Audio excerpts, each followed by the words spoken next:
Hello everyone, this is What Remains of Edith Finch. I guess we're very close to the ending, but I guess I said that last time as well. We figured out what happened to Gus and Gregory. They both died way too young, and now we have to climb this wall and see who's left, because our parents are left. Don and whoever is our father, but I'm not quite sure about that though. Who is our father? Sanjay, maybe? And then Milton and Lewis are brothers, and we have yet to figure out the fate of Edie.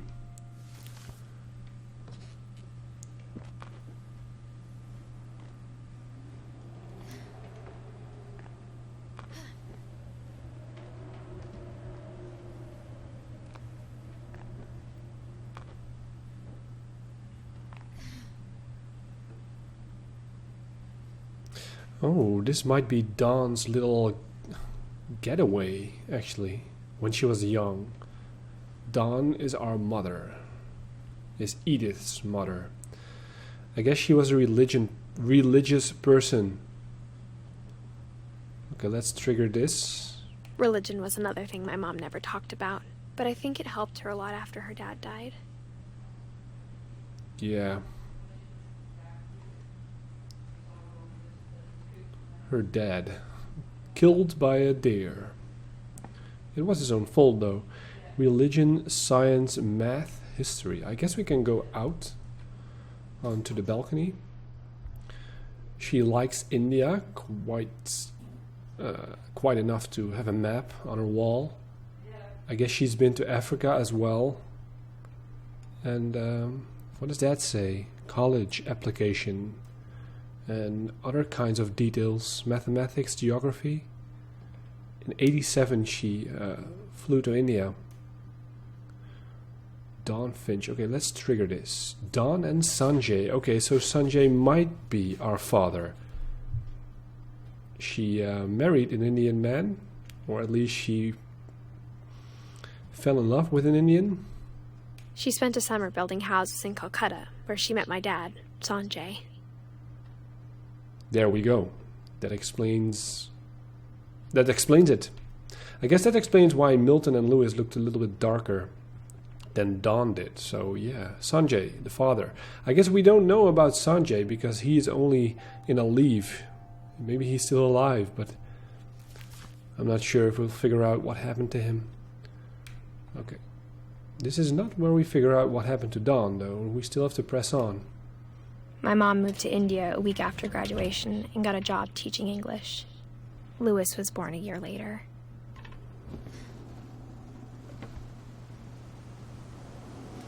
Yeah, because Lewis is the youngest, and there's quite a difference between Lewis and... well, not really. Milton. Maybe Edith is from a different father. I'm not sure.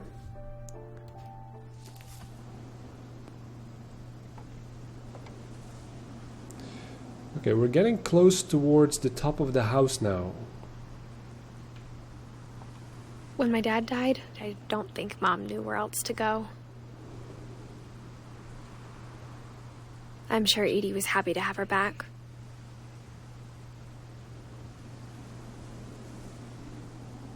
Little garden with herbs. Edith, Milton, Lewis, and Dawn herself. Got some sage and mint. And to see kids in the house again. It's certainly a nice viewpoint of the forest on this side and the mountains. On the other side, the sea. I myself would spend a lot of time here. The house had to get a little bigger, but Edie was used to that. If I were living in a house like this.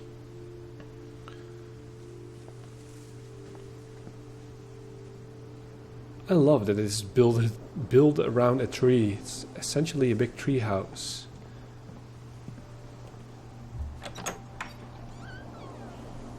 And for a while, things were good.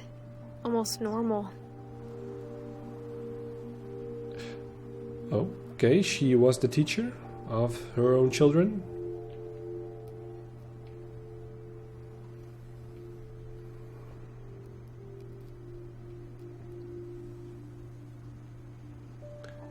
Ooh, a history lesson of last. Odin Finch, the curse of the Finches.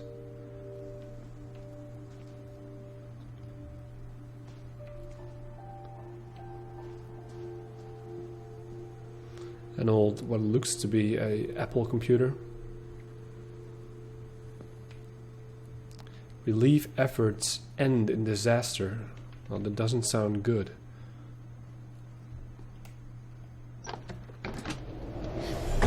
The beginning of the end was Milton's 10th birthday, when Edie gave him a castle.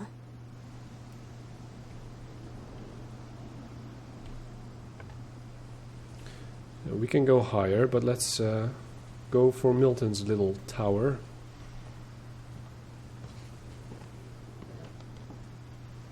We can peek, but not enter. After Milton disappeared, the only thing he left behind was a room full of paintings.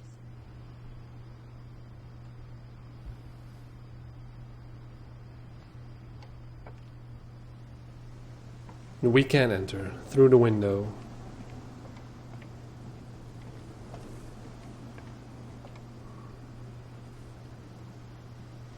It's nighttime. I'm not sure anymore if it was nighttime when we started. I don't really think so, but I cannot be sure. There's even a boat on top of this house.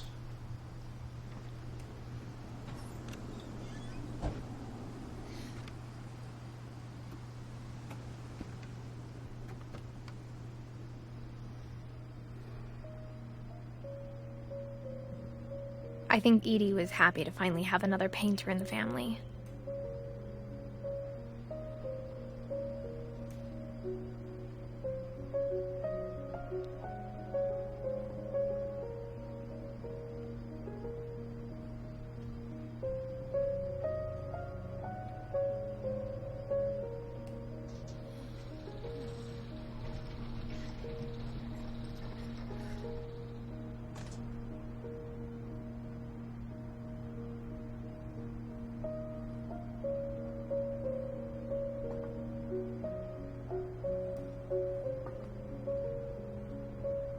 I'm just silent because of the gorgeous soundtrack right now. But we have to, like, interact with Milton's shrine.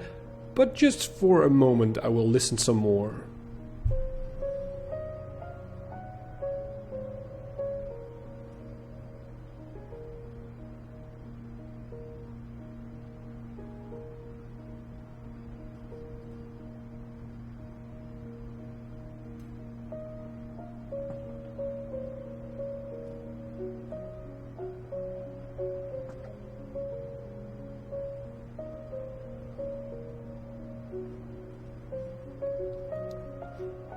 Absolutely gorgeous. Milton Finch in The Magic Paintbrush.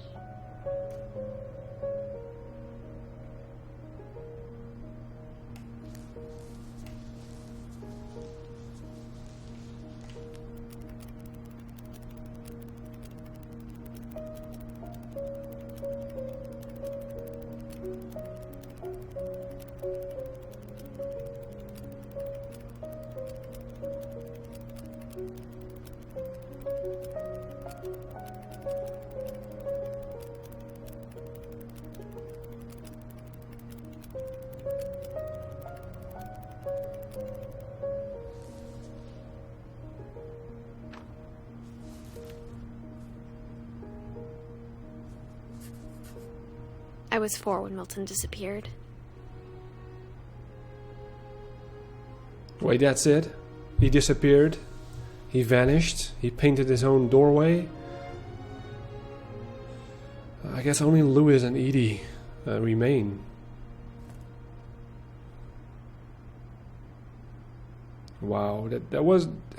Man, that soundtrack, that's really something. I'm not sure if it is an original soundtrack or not, but nonetheless, that was a great piece of... Mom spent months searching for my brother. Then she sealed the doors.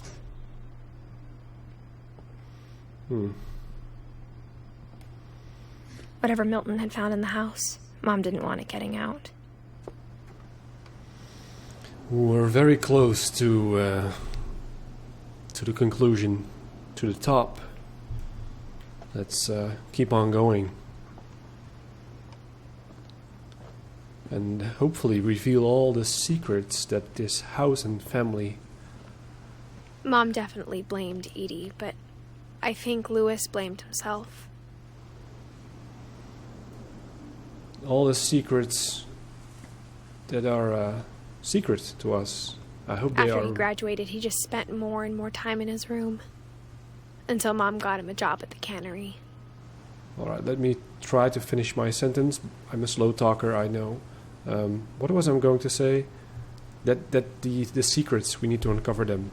Alright, let's just go. Onto the boat. On top of there. But take a peek. Everyone always told me to stay out of Lewis's room. Except Lewis. I did get an achievement just then. I guess because we peeked through all the rooms that we could peek through. I guess there is one place in the house we haven't visited yet. That's the trap door where the Odin picture is. Maybe we'll get there sometime.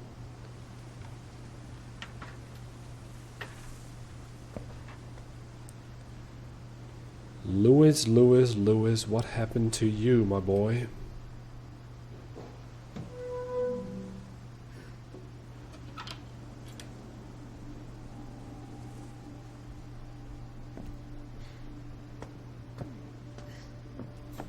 Lewis's room smelled very, very familiar. That part of him lived on.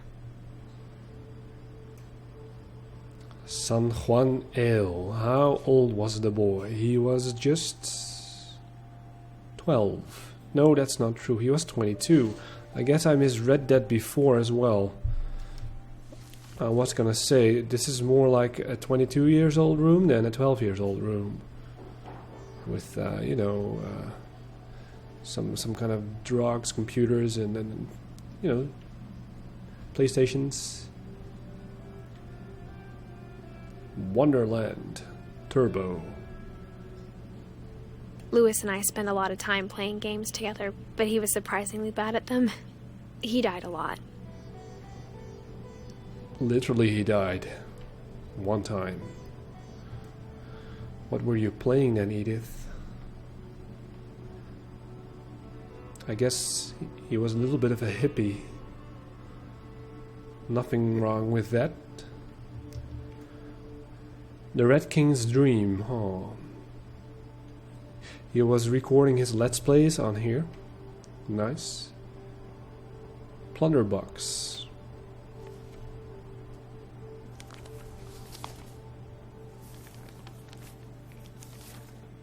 Dear Mrs. Finch, as Lewis's psychiatrist, I can understand your desire for an explanation. As I see it, the trouble began in January, shortly after we convinced your son to seek treatment for substance abuse. Newly sober, I believe Lewis first noticed the monotony of his daily life. Okay, so now we're Lewis, and he suffered from a drug abuse. He kept working at the Cannary. But he withdrew part of himself. In our sessions, I saw the same behavior. His mind began to wander.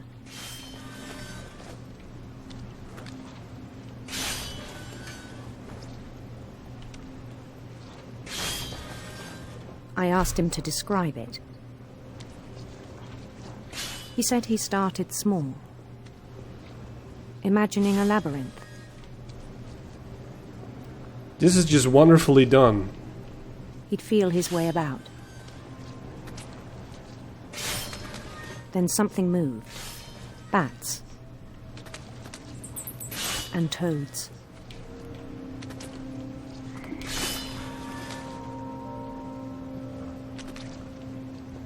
And things that have not names. He knew it was all in his head.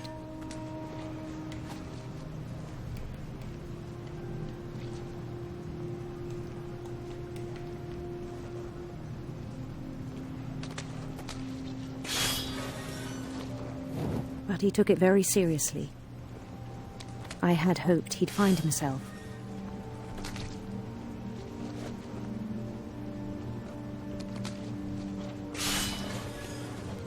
But he found something more. I worried about him then, daydreaming at the Cannary. I spoke with his boss, but he said Lewis had become a model employee. Methodical, tireless, focused. Like a whole new Lewis. So I let him go on.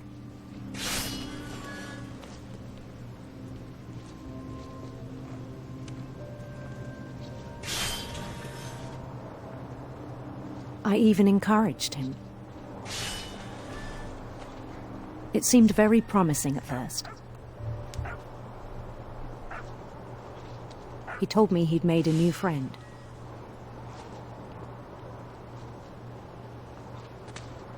On the edge of a city he named Lewis Topia. He built the city up slowly, brick by brick.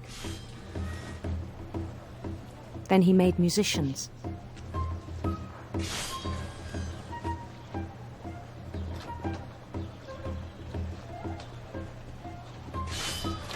And songs for them to play. He talked about starting a band. And he was always humming something. Every day his imagination grew stronger.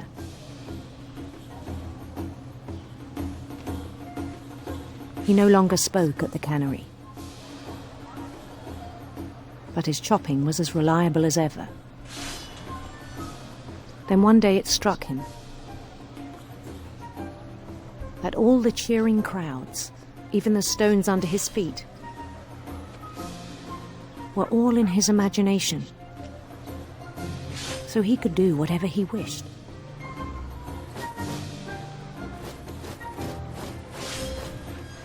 He held an election for mayor. And he won. They begged him to stay, but his mind was already wandering. It became a game for him.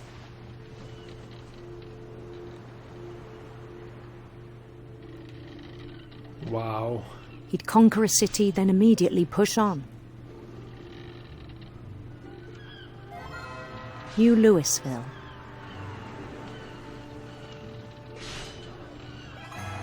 St. Louis. He started drifting away from our reality.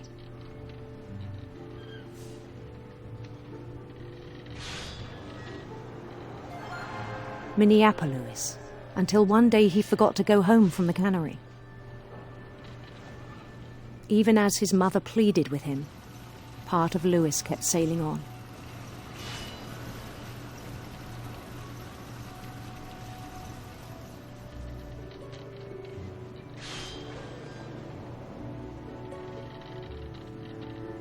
In Louisburg, he heard rumors of a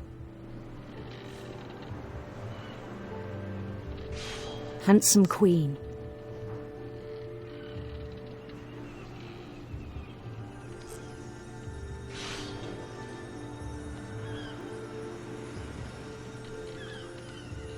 The queen was on her own quest for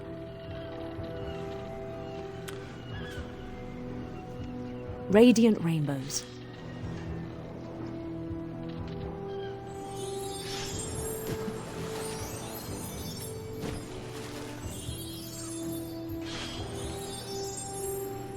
He followed the sound of her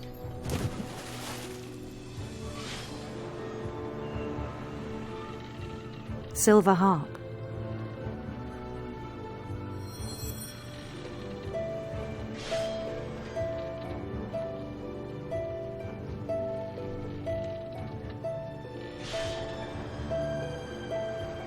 His chase led him to a golden palace east of the sun and west of the moon. Even then, his logic remained sound. He knew the world was all in his imagination.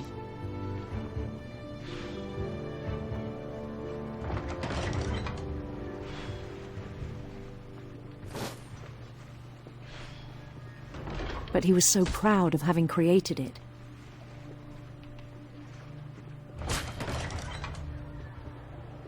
In his own eyes, he'd become something greater than a king.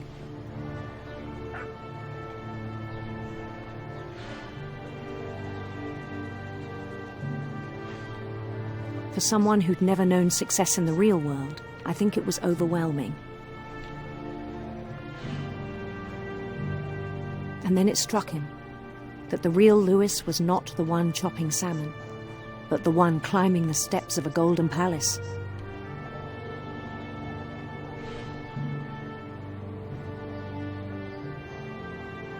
My imagination is as real as my body, he told me. It was hard to argue with him.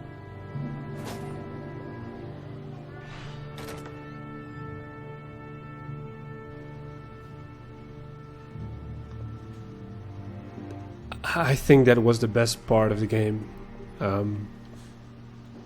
Just brilliant. I'll elaborate on that later.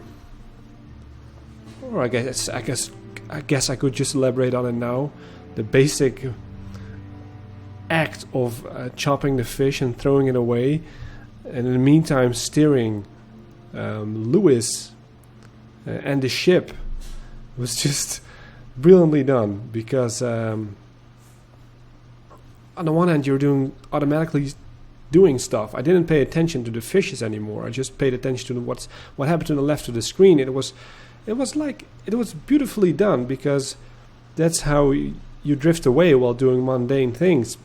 It's beautifully done. That's brilliant game development in my eyes. Began to forget the world we know. Yeah, all right, I'm sorry. I will have to move on, but that will be next time, ladies and gentlemen. I'm wrapping it up for today, so thanks for watching, and stay tuned because we're very close.